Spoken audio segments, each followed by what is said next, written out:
খাজাগুলো দেখুন কতটা সুন্দর হয়েছে, দেখে মনে হবে না যে এগুলো বাড়িতে বানানো। প্রত্যেকটা খাজা কতটা রসালো হয়েছে দেখুন, হয়েছে একেবারে পারফেক্ট। দেখুন হাতের মধ্যে তো একেবারে গুঁড়ো হয়ে যাবে, কতটা সুন্দর হয়েছে, যেমন হয়েছে মুচমুচে তেমনই রসালো।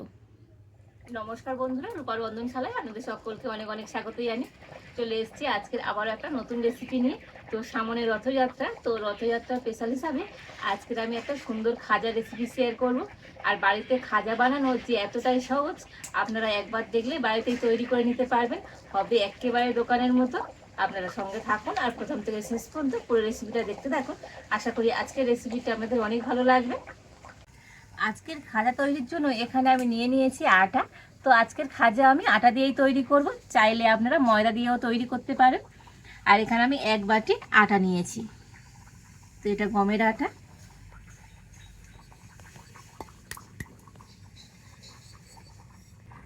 আটার মধ্যে পরিমাণ মতো লবণ দিয়ে দিচ্ছি, আর দিয়ে দেব হাফ বাটি সাদা তেল। তো তেলটা একটু বেশি করে দিতে হবে, তো এই আটার মধ্যে যত ভালো ময়াম দেওয়া হবে খাজাগুলো ততটাই খাস্তা হবে। আর এবার আমি খুব ভালো করে এই আটাটাকে ময়াম করে নেব।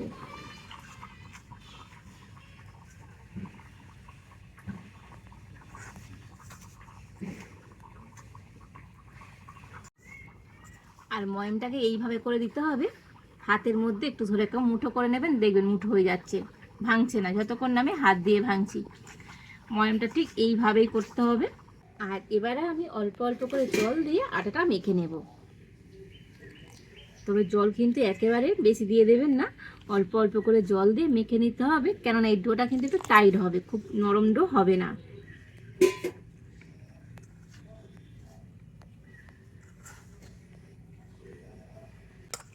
আর দেখুন আটাটাকে এইরকম টাইট করে মাখতে হবে, দেখে বুঝতে পারছেন কতটা টাইট আছে।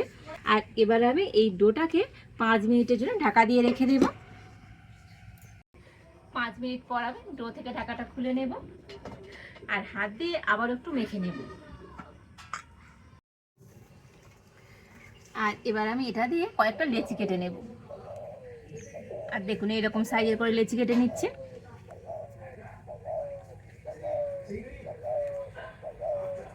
তো রুটি পরোটা করতে গেলে যেমন লেচি কাটি, ঠিক সেইভাবে লেচিগুলো আমি কেটে নেব।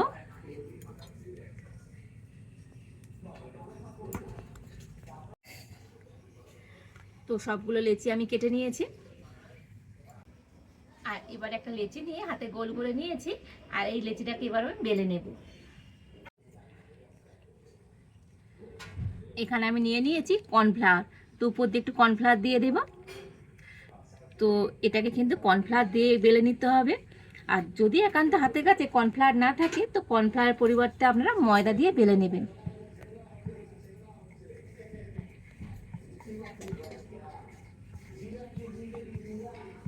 তবে এটাকে কিন্তু একেবারে পাতলা করে বেলে নিতে হবে, মানে যতটা পাতলা করা যায় ঠিক সেইভাবে করে বেলে নিতে হবে।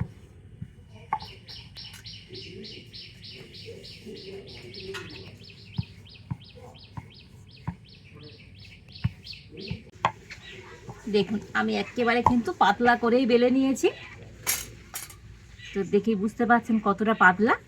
এপার দিয়ে আমার হাতটাও দেখা যাচ্ছে, দেখুন ঠিক এইভাবে পাতলা করেই বেলে নিতে হবে। আর এবারে এখন এই রুটিটা আমি তুলে নিয়ে একটা প্লেটের মধ্যে রেখে দেব। আর এই একইভাবে করে প্রত্যেকটা রুটি আমি প্রথমে বেলে নেব।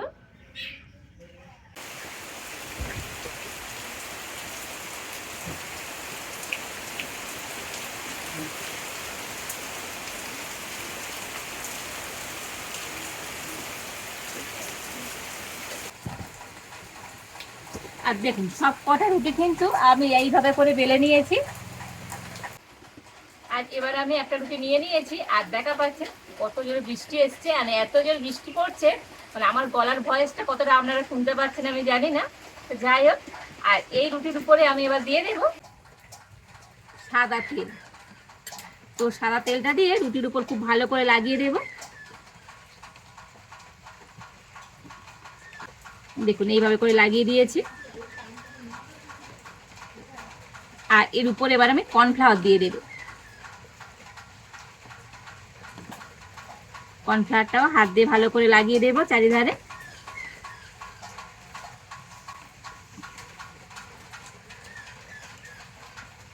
আর এর উপরে আরো একটা রুটি দিয়ে দেব। একইভাবে এই রুটির উপরে আমি তেল দিয়ে দেব।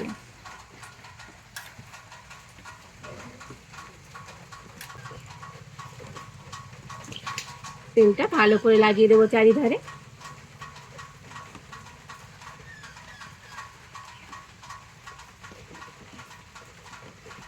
আবার আমি কর্নফ্লাওয়ার দিয়ে দেব। আর এইভাবে করে করে আমি 4টে রুটি পরপর গুছিয়ে নেব।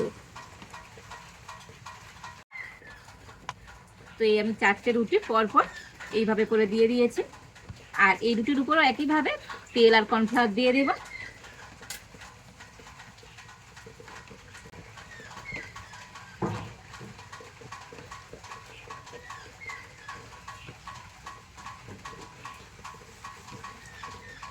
এবারে আমি সব কটা রুটি একসাথে ধরে নেব, নিয়ে এটাকে এবার রোল করে নেব। আর এই যে আমি রোলটা করছি, রোলটাকে একটু চেপে ধরে করতে হবে।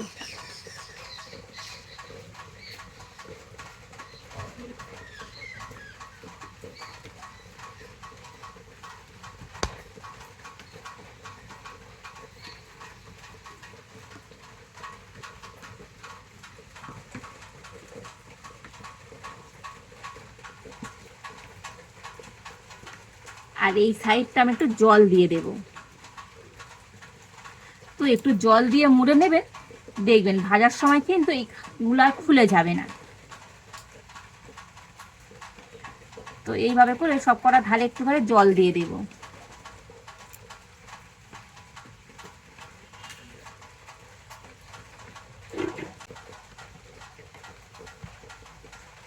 তো দেখুন এইভাবে সুন্দর করে মুড়ে দিয়েছি।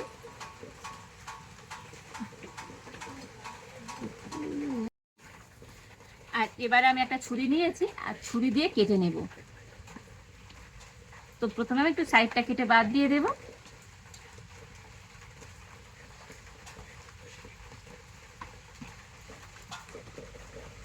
তো দেখুন খুব একেবারে চওড়া নয়, এইরকম একটু সরু সরু করে কেটে নিতে হবে।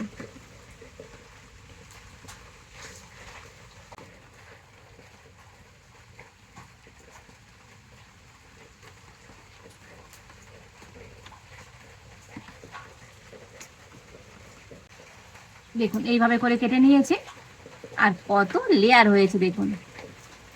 আর এবার আমি হাত দিয়ে একটু এরকম চ্যাপটা করে দেব।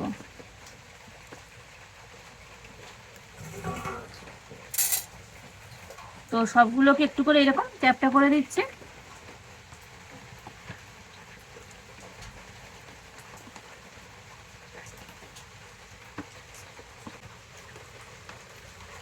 তো এবার আমি একটা খাজা নিয়ে নিয়েছি, আর এটাকে আমি একটু হালকা করে বেলে নেব।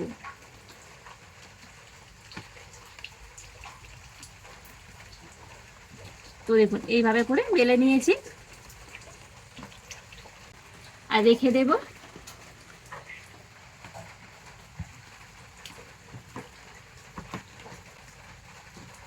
আর একইভাবে করে প্রত্যেকটা খাজা একটু করে এরকম বেলে নিচ্ছি।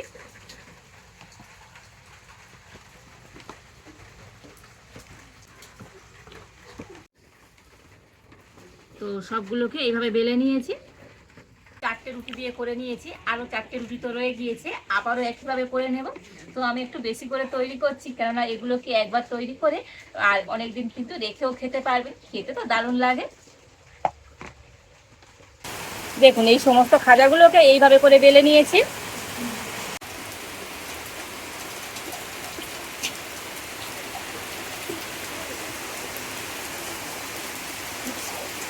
এবারে আমি উনুনটা জ্বেলে উনুনে একটা ফ্রাই প্যান বসিয়ে দিচ্ছি, আর ফ্রাই প্যানের মধ্যে দিয়ে দেবো মিচিরি।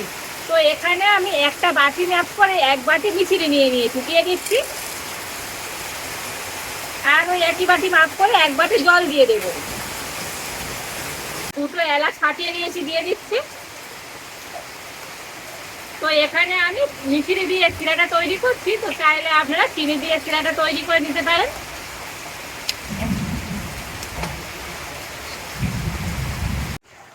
হাত দিয়ে একটু দেখে নেবেন, হাতের মধ্যে শিরাটা একটু চিটচিটে ভাব আসবে। তো দেখুন এইরকম যখন চিটচিট করবে তো এই শিরাটাকে নামিয়ে নিতে হবে। তবে এটা ঠান্ডা হওয়ার পরে তো আরো একটু কিন্তু ঘন হয়ে যাবে। আর এখন আমি এই শিরাটাকে ঢাকা দিয়ে রেখে দেব। এবার আমি ওই ফ্রাই প্যানের মধ্যে দিয়ে দেব সাদা তেল।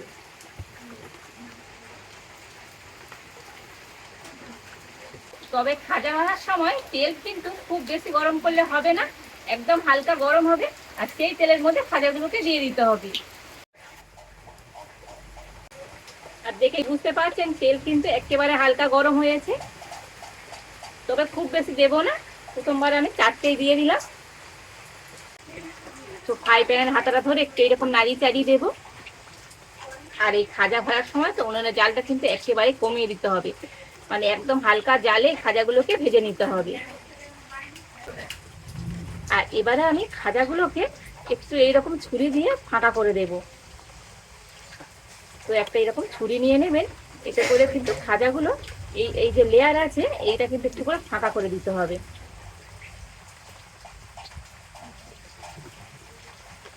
তো এইভাবে করে দিলে খাজাগুলো কিন্তু সুন্দর মুচমুচে ভাজতে হবে, ভিতর দিয়ে সুন্দরভাবে ভাজা হবে।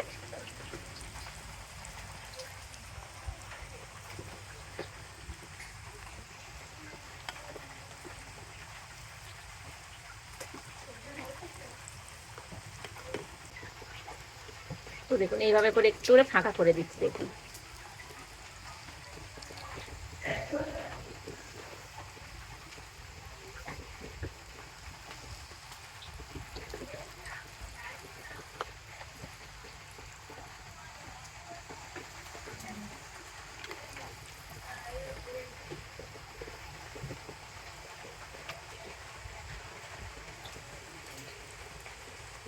দেখুন খাজাগুলোকে সুন্দর করে ভেজে নিয়েছি, দেখতে কত সুন্দর হয়েছে দেখুন।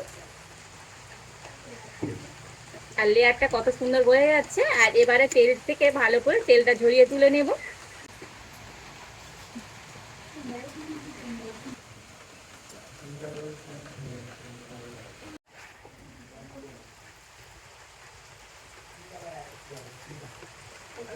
আর একইভাবে করে বাকি সমস্ত খাজাগুলো ভেজে নেব।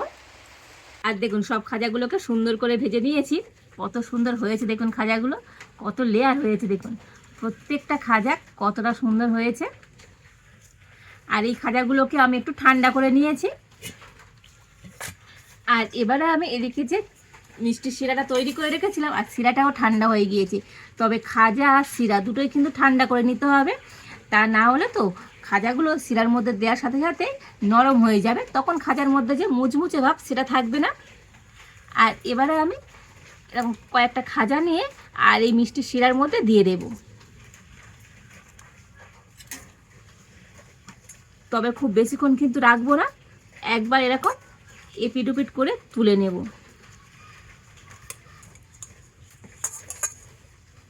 আর এবার আমি এইরকম করে একটু ছাঁকনির মধ্যে নিয়ে নেব, এতে করে এক্সট্রা যে মিষ্টি শিরা সেটা কিন্তু ঝরে যাবে।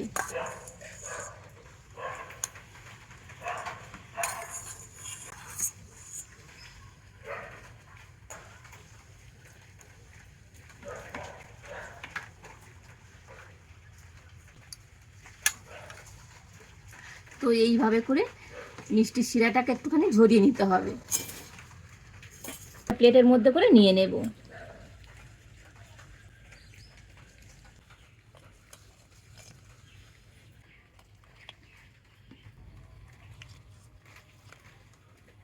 তো সমস্ত খাজাগুলোকে প্লেটের মধ্যে সুন্দর করে সাজিয়ে নিয়েছি।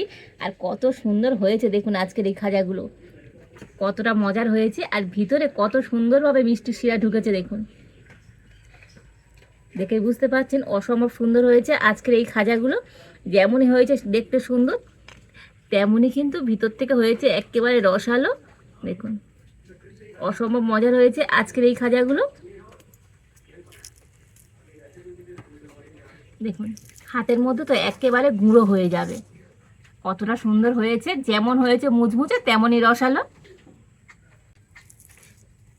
খাজা বাড়িতে এইভাবে বানিয়ে দেখুন, খেতে এত ভালো লাগবে। তো দোকান থেকে খাজা কিনে খাওয়ার কথা ভুলেই যাবে।